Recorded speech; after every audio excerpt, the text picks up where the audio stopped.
E aí, moçada, tudo tranquilo? Espero que sim. Mais uma vez com vocês, professor Samuel, e hoje vamos falar de aves. É a nossa penúltima aula dessa frente de zoologia. E aí, lembrando, não se esqueçam, clica no canal, se inscreve, clica lá no sino para receber as notificações e dê aquele like após a nossa aula. Gente, finalmente nós chegamos agora, já no penúltimo assunto desse resumão, assim, digamos, do reino animal. Nós vamos falar das aves hoje, é um grupo bem interessante. É um grupo que ele já ganha algumas novidades evolutivas comparando ele com os répteis. Eu tenho que pensar que as aves, do ponto de vista evolutivo, teoricamente, vieram de um grupo de dinossauros que apresentavam penas há milhões de anos atrás, possivelmente um dinossauro semelhante ao Velociraptor, pequeno, lógico.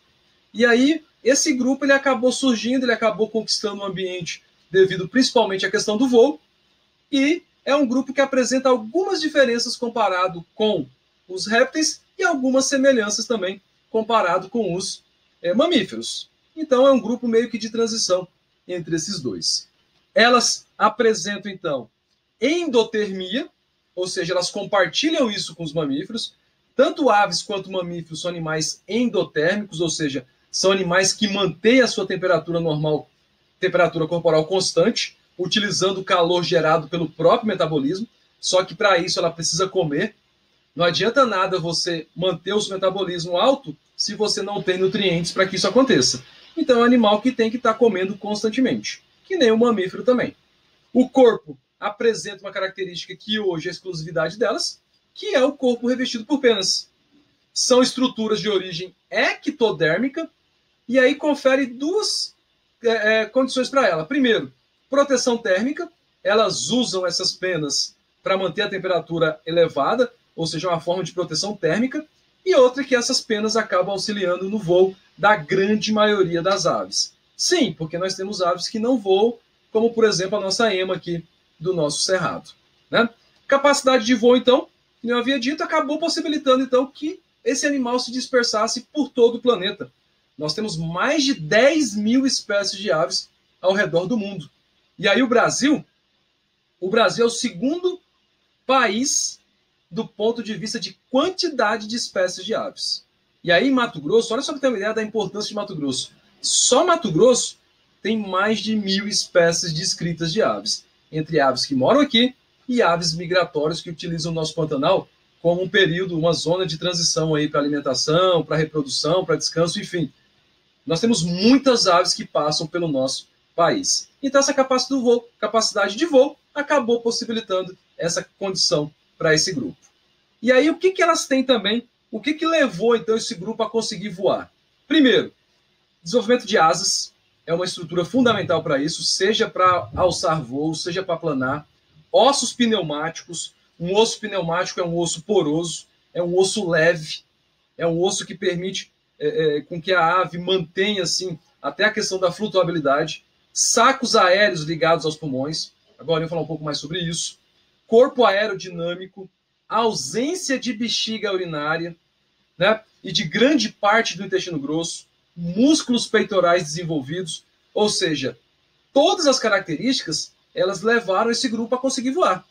E aí a grande sacada é, o animal precisa ser forte, ter uma musculatura muito desenvolvida e ao mesmo tempo ser leve.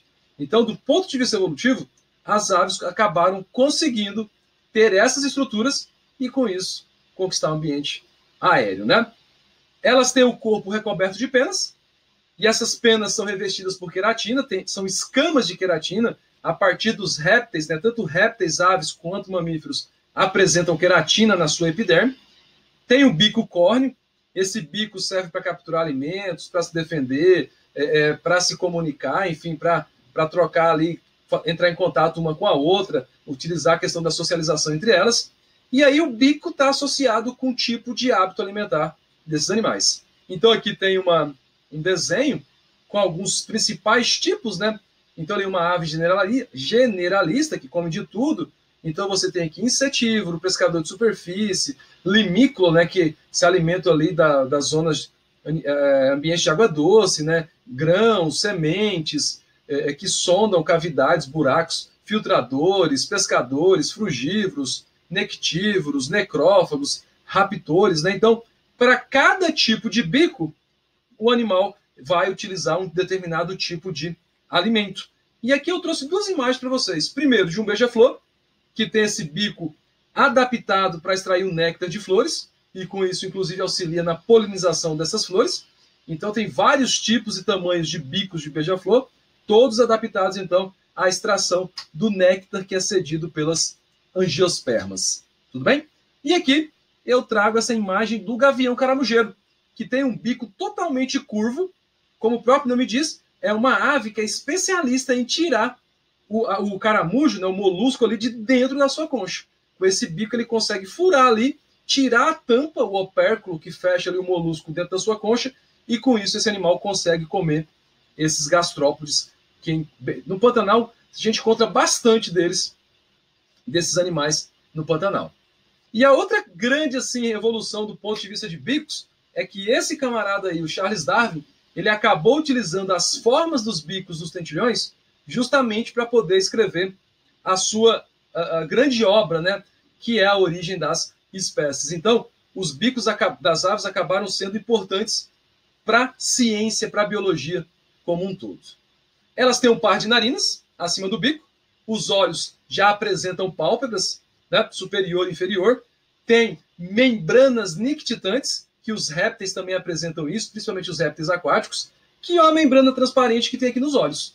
Nós temos apenas o vestígio dela, que é a parte um pouco mais dura aqui, ó, por onde sai o ducto lacrimal. Mas as aves têm, e essa membrana nictitante é interessante porque ela protege o animal durante o voo, ela lubrifica a superfície dos olhos e é muito utilizada.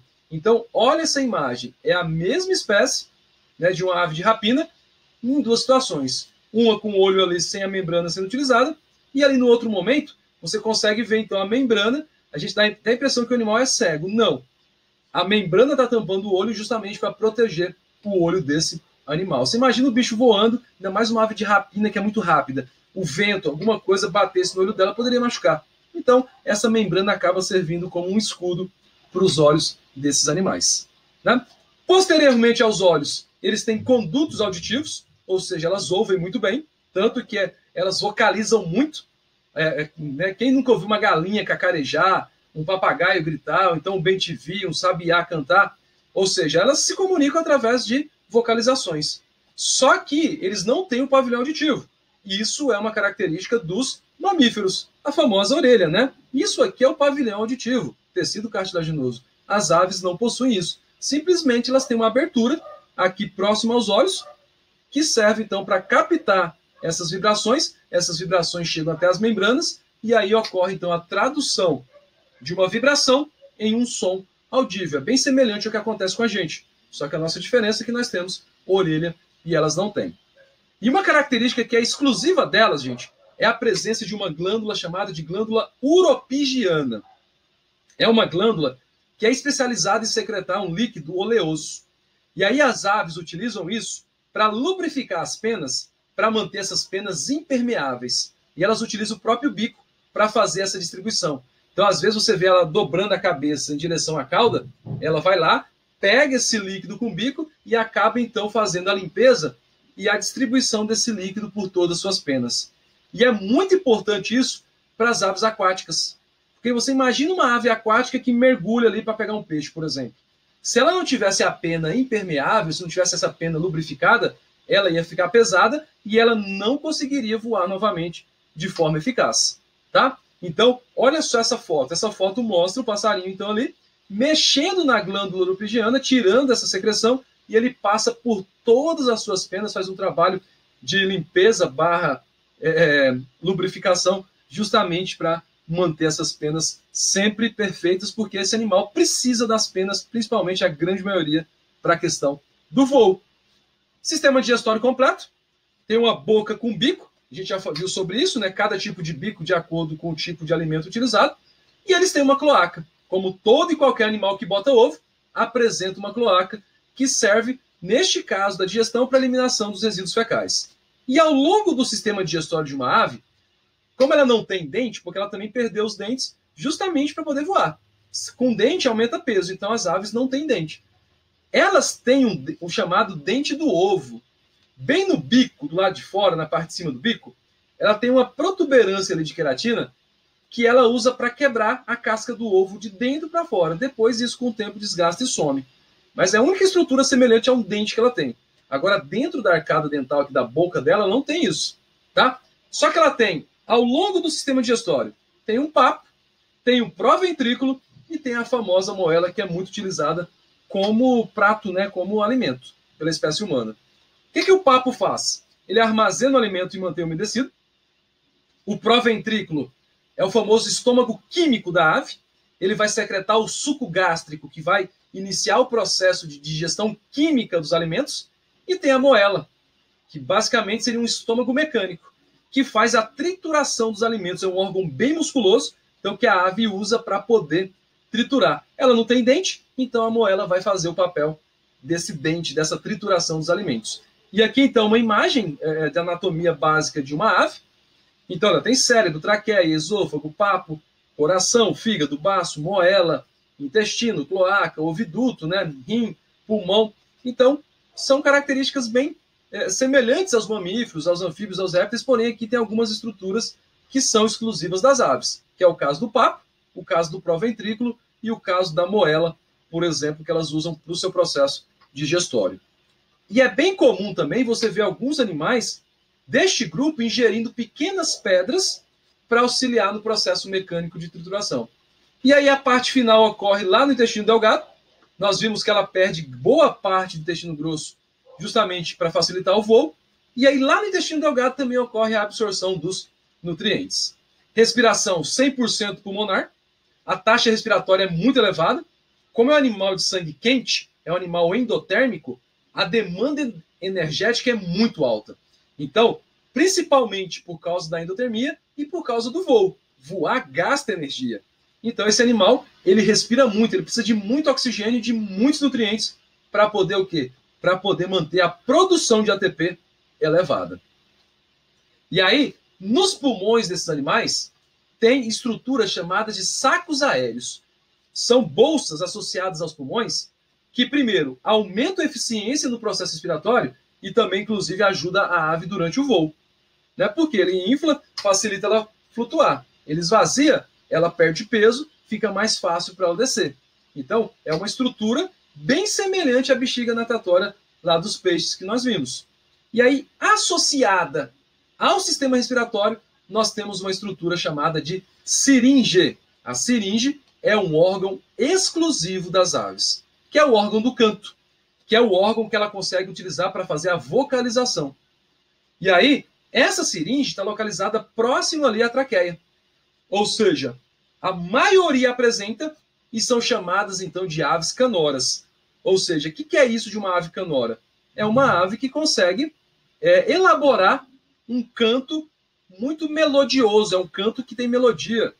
Se você pega, por exemplo, assim, vai ouvir uma galinha cantando, cacarejando, aquela coisa, né? Ou então um papagaio, você tem uma vocalização bem estranha. É um grupo que a siringe não é tão desenvolvida. Agora, quando você ouve um animal fazer esse tipo de vocalização aqui, gente, olha só.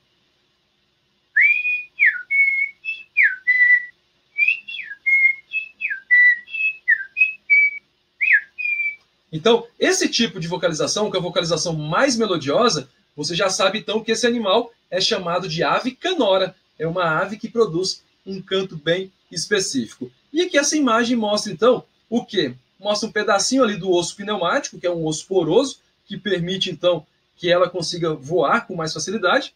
Ali o pulmão e os sacos aéreos, e ali um recorte então da siringe logo abaixo ali da traqueia. Ou seja, quando o ar sai, ela consegue então vocalizar. É bem semelhante à nossa vocalização. A gente está falando, a gente fala porque, conforme a gente respira, o ar está entrando e o ar está saindo. Então, quando ele sai, faz vibrar as cordas vocais e isso gera um som que a gente consegue captar e traduzir, então, no nosso sistema nervoso central. Tudo bem? E aí, dentro das aves, gente, é interessante falar o seguinte, a maioria voa, só que existem algumas aves que não voam, que são as ratitas. R-A-T-I-T-A. Ratita. Quem que entra aí? Ema, avestruz, kiwi, não a fruta, tá? O passarinho, eu vou mostrar a foto dele da ave ali. O emu, o casuar lá da Nova Zelândia, da Austrália. Então são aves que não voam, são aves excelentes corredoras. né? Então elas não voam, são aves ratitas. A grande maioria não. A grande maioria voa de boa, sem problema nenhum. Sistema circulatório fechado. E a novidade é que a partir de agora, a circulação, além de dupla, ela é completa. Ou seja, tem 2 átrios e 2 ventrículos, tem 4 cavidades totalmente isoladas.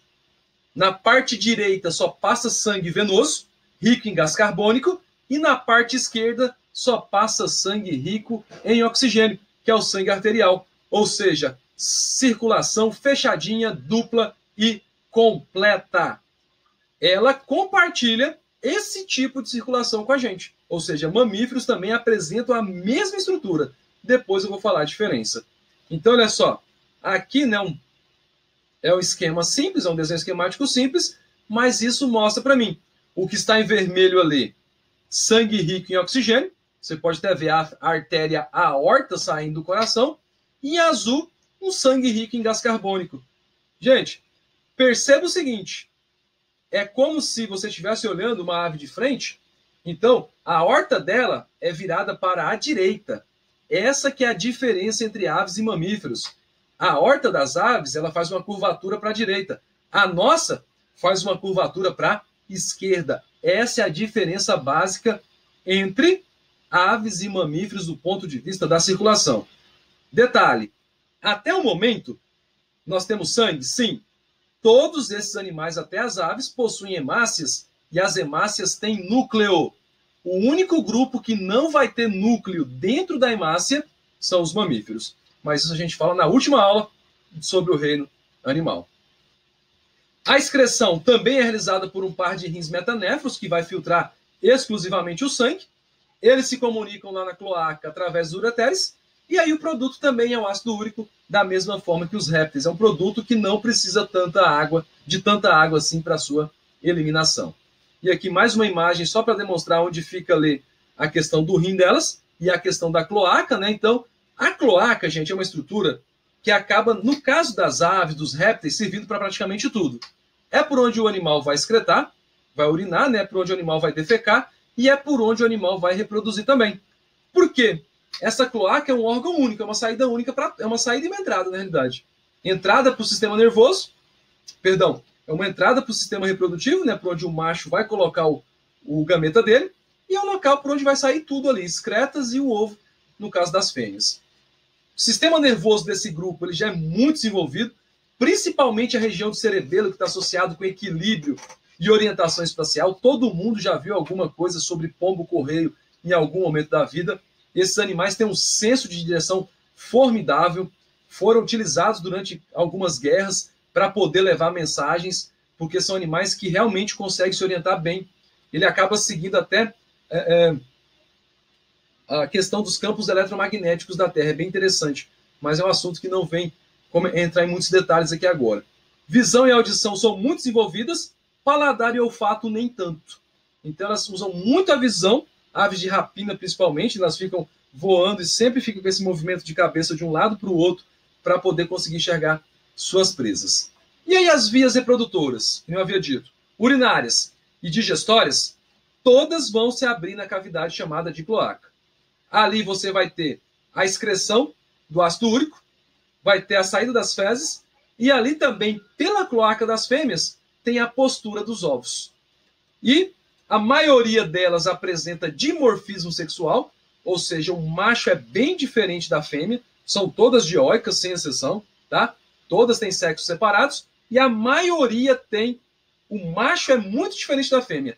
E aí o macho geralmente é muito mais colorido e atraente, que é até um tipo de seleção sexual utilizado pelo grupo para poder chamar a atenção de outro. Né? E aí, papagaio, arara, periquito e algumas outras espécies, para você saber se é macho ou fêmea, só se fizer, um exame de sangue, um exame de tipagem sanguínea. E aqui eu trouxe então essa imagem, que é o tia-sangue, é um animal que nós temos aqui no Brasil. O macho totalmente vermelho, colorido para chamar a atenção, e a fêmea marronzinha ali. Tá? E aqui, um casal de araras azuis. Por que sabe que é um casal? Por causa do comportamento reprodutivo delas. Estava defendendo o território, defendendo o ninho, mas assim, você não sabe falar que se esse ali é macho ou fêmea. Não tem como saber disso, a não ser que ela tenha alguma característica que induz isso aí. Né? De repente, você consegue observar em campo um animal que não tem um olho, por exemplo. Né? Já aconteceu isso comigo na minha experiência enquanto profissional da biologia. Então, tinha uma arara macho que não tinha olho. Então, você conseguia identificar que ela era macho. Por que você sabia que ela era macho? Porque você via ela em cima da fêmea fazendo o ato reprodutivo, introduzindo ali o sêmen dentro de uma fêmea. Né? Fecundação interna. Então, o macho vai sobrepor sua cloaca sobre a cloaca da fêmea, e aí isso faz com que entre, então, os espermatozoides dentro do sistema reprodutivo feminino. O desenvolvimento é fora do corpo da mãe, porque ocorre dentro do ovo, de forma direta, ou seja, não tem fase embrionária, não tem fase larval, fase embrionária com certeza tem, né? Todo animal vertebrado tem, e todas são ovíparas. Ou seja, toda ave bota ovo. Isso é padrão para a espécie. Elas também têm êmnion, elas também têm córion, elas também têm alantoide, ou seja, todos os anexos embrionários que permitem o quê? A vivência no ambiente terrestre. E aqui eu trouxe essa imagem do kiwi, né, do kiwi. É um animal assim interessante, ela não voa, é lá da Nova Zelândia, da Austrália, e é um animal que, do ponto de vista de tamanho do ovo para o tamanho do corpo, é o animal que tem o maior ovo assim hoje existente entre as aves. Praticamente o ovo ocupa quase todo o espaço da região interna quando ele está sendo produzido. Aí depois ela bota o ovo e vai embora, e quem cuida é o macho. Quem vai chocar ali o ovo é o macho. Tá? E aí eu trouxe uma imagem, gente, porque hoje a nossa maior ave vivente, viva, é o avestruz. Né? No passado existia uma ave chamada de ave-elefante. Olha só o tamanho do ovo dessa ave comparado com o ovo de uma galinha normal.